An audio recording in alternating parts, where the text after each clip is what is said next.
உருவாக அருவாக உருவருவாக ஒவ்வொருவர் கரங்களிலும் திருவுருவாக வருவானை எளிமையான வாகனத்தானை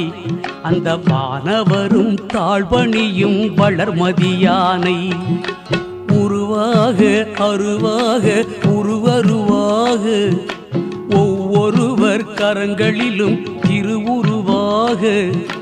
வருவானை எளிமையான வாகனத்தானை அந்த வானவரும் தாழ்வணியும் வளர்மதியானை முகம் யானை வயிற்பானை அந்த பார்வதி மகனை பணிவோனை தொழுவோனை அணுகாது ஊழ்வினை முகம் யானை வயிற்பானை அந்த பார்வதி மகனை பணிவோனை தொழுவோனை அணுகாது ஊழ்வினை